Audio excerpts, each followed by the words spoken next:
Panitia Dies Natalis, saya ucapkan selamat berdias. Dan ini UNIPMA, Universitas Pembuat Masalah.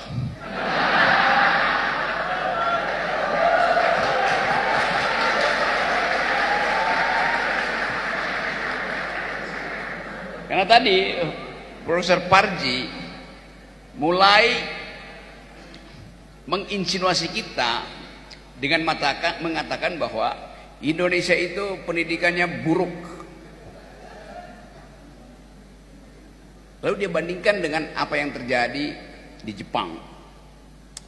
Satu sejarah yang kita tahu bahwa Jepang memang ditumbuhkan kembali oleh Kaisar Hirohito setelah Kaisar itu menyadari bahwa seluruh infrastruktur industri di Jepang dihancurkan oleh sekutu dengan percobaan pertama. Bom atom itu diledakkan di dua kota, Nagasaki dan Hiroshima, hancur.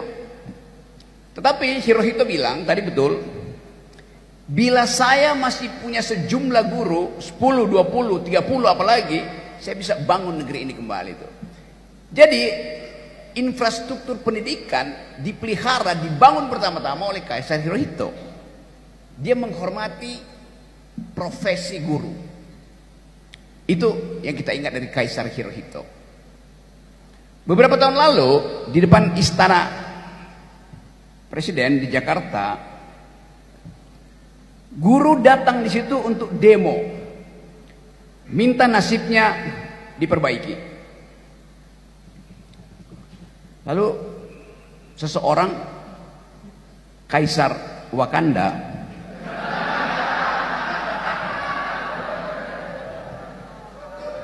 tanya pada aparatnya, Kaisar Hirohito bertanya pada Panglima Perang Jepang, ada berapa lagi guru yang tersedia? Kurang lebih 10.000. Oke, mari kita bangun Jepang kembali dengan 10.000 guru. Yang terjadi di depan istana ketika buruh berdemo, Kaisar Wakanda bertanya, masih ada berapa guru yang berdemo di depan istana? Kata ajudannya, masih ada 10.000 guru berdemo. Kalau begitu, mari kita kabur ke Kalimantan.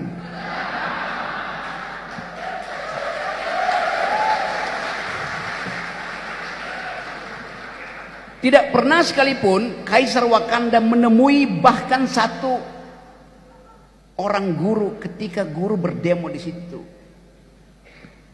Padahal tugas beliau diwajibkan oleh konstitusi,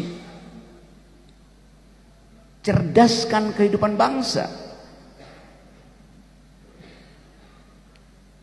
Hanya ada satu perintah yang wajib dilakukan oleh Presiden Jokowi, saya sebutkan sekarang namanya, yang diperintahkan oleh konstitusi, cerdaskan kehidupan bangsa dan pelihara fakir miskin. Tidak ada tugas lain pada Presiden Jokowi atau Presiden Prabowo nanti. Hanya itu tugas konstitusional Presiden, cerdaskan kehidupan bangsa, pelihara fakir miskin. Kalau kita tanya sekarang, seberapa cerdas bangsa ini? IQ nasional kita tinggal 78 di Asia. Itu sedikit di atas simpanse IQ-nya. Saya serius terangkan itu.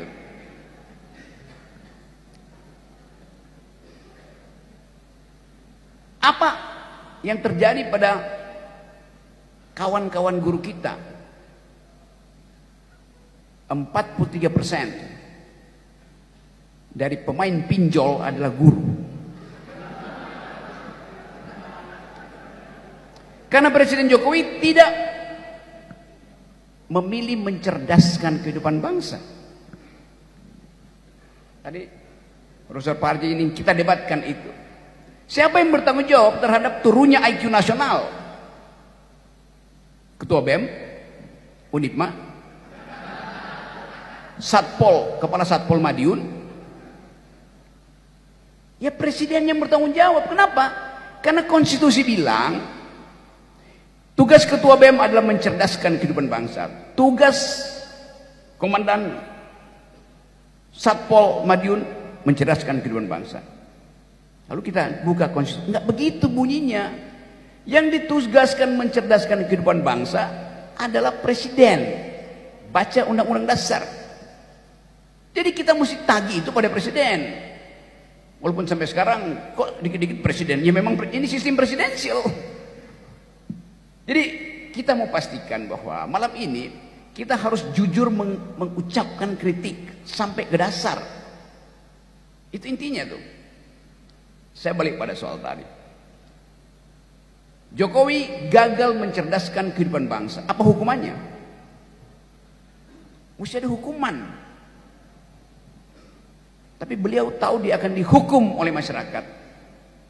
Karena itu dengan cara cerdas, dia ingat prinsip Bung Karno. Beri saya 10 pemuda dan saya akan guncang dunia. Yang dia lakukan adalah dia sodorkan 1 orang pemuda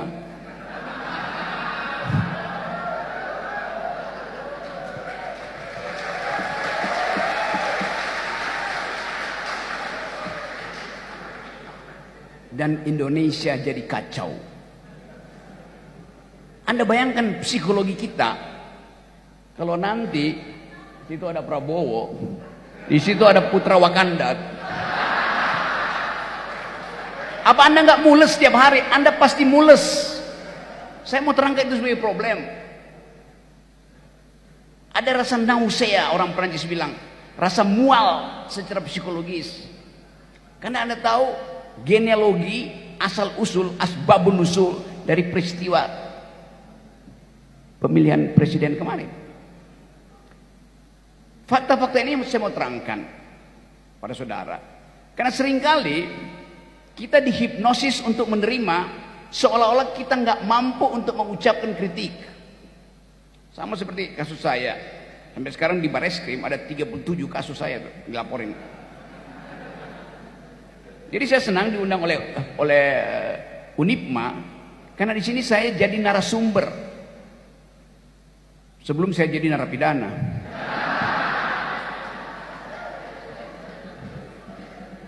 Tapi untung sekali Pengadilan Negeri Jakarta Selatan memutuskan bahwa saya tidak bersalah. Gugatan yang meminta pengadilan memutuskan Rocky Gerung tidak boleh memberi ceramah di semua platform, universitas, LSM, YouTube, macam-macam, tidak boleh tuh seumur hidup. Bahkan yang minta itu adalah pasukannya Kaisar Wakanda.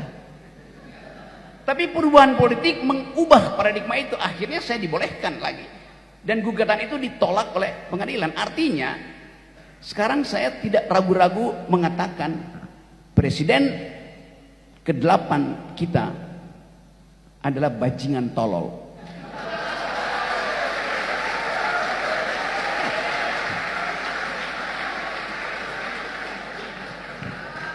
Saya sebut presiden ke-8 ya, saya nggak sebut namanya. Begitulah kita harus secara tega mengatakan bahwa yang saya ucapkan itu dibenarkan oleh pengadilan.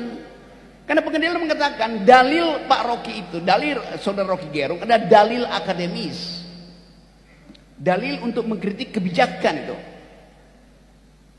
Itu dasarnya saya anggap bahwa Unipma ini adalah universitas pencari masalah, bahkan mengundang saya itu nyari-nyari masalah. Tapi saya percaya bahwa masalah memang harus dihadirkan supaya ada sesuatu yang dipertengkarkan. Memang tugas universitas adalah membuat masalah, bukan menyelesaikan masalah. Tugas pemerintah menyelesaikan masalah, tugas universitas membuat masalah, modeling. Waktu Anda nulis skripsi, tesis, disertasi, bab pertama Anda adalah permasalahan